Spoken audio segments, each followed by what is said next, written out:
Listen to that. The sweet sound of a supercar symphony. We are back on track at Sydney Motorsport Park, and a great jump initially by Van Gisbergen. McLaughlin recovers it. Somebody stalled in the background. The yellow flags are out, but McLaughlin's going to hang on by a car length through the apex of turn one. It's McLaughlin, followed by Van Gisbergen. He's got his teammate tucked right in behind. Mostert's in there now. Watch for the congestion into one. Very tough to get in there, Croppo, isn't it? Without that little bump we just saw a second ago. That's Percat and Mostert. Whincup's been able to get by.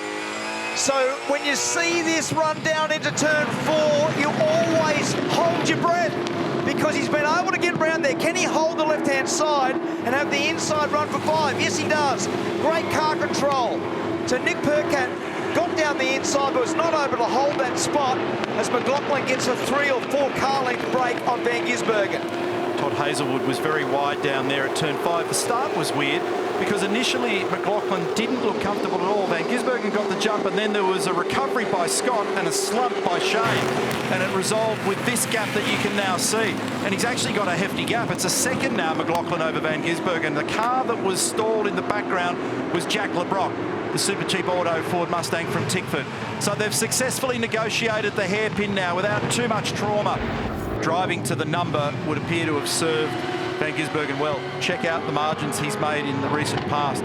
So the last 4 laps, he's had all that margin whittled away, and so they've given the game away now at Shell V-Power Racing. Straight in for another set of boots. Lap 15 didn't quite make it. Awkward moment for him to not only try and deal with his own teammate, but also battle with Cam. Oh, the run into turn 1. This is a little bit awkward. He made a last-minute decision to get down there, and it's actually worked for him, but he had to throw it down the inside. Now, that's not an easy thing to do with a tonne and a half of race car at 270 kilometres an hour to change its trajectory. And in fact, he touched Jamie as they got into turn 2 there. So there was a little rub between the two Holdens. 2.5 laps remain, 0.3 of a second the gap. Have a look how straight Scott.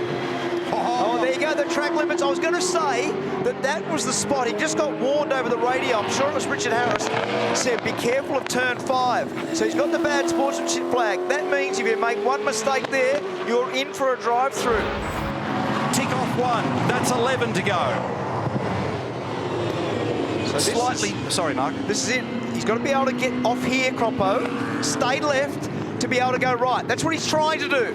Make the late apex, see if he can come off here with a little run to get down the inside. It's his favourite spot. Can he get that? No, he can't do it. He set it up perfectly, but couldn't come off turn 3 well enough. He put a big effort into it mentally. He had the car beautifully positioned, Van Gisbergen, but he couldn't quite get there. They both have to respect track limits on the exit of turn 5. It's not done yet. He's right on the back of him now, Van Gisbergen. What a scorcher of a race. The two of them slide off there in second gear through turn 6. One more time through Corporate Hill. McLaughlin grabs a bit of brake to steady it down in the mid-corner.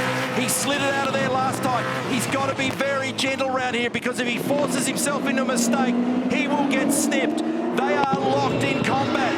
McLaughlin protects the track limits on the exit. He might be able to hang on.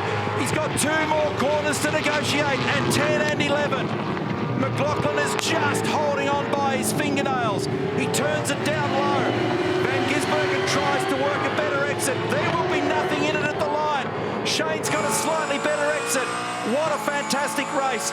We are going to the flag with McLaughlin winning over Shane Van Gisbergen in a brilliant supercar return. Nice work. Collect, David Hyde. That was exceptional. 2 of the very best operators, a couple of young Kiwis representing Ford and Holden, the factory teams, and they have done a tremendous job as we resume play in the Supercars Championship. What a way to do it, Croppo. That was an unbelievable race. There was no pit stop gain, really. The little mistake on the left front for both teams was a 10-second stop. So the pit stop didn't actually contribute to the quality of the race. Fantastic race. And look at that. So after you race for almost an hour, it gets resolved by a little over 1/10 of a second. Do you think micromanaging this level of motorsport matters? You bet it does. Every gram, every millimetre, every piece of the story along the way matters. Jamie Whincup's in 3rd spot. Chaz Mostert, nice work in 4th. Nick Percat will be happy with that in 5th.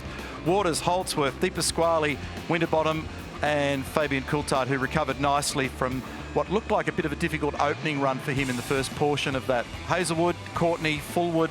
James Courtney, well done considering where he qualified. He recovered very nicely. Alex Davison, as you heard when he spoke with Jess before, had a problem with a failure in the front of the car.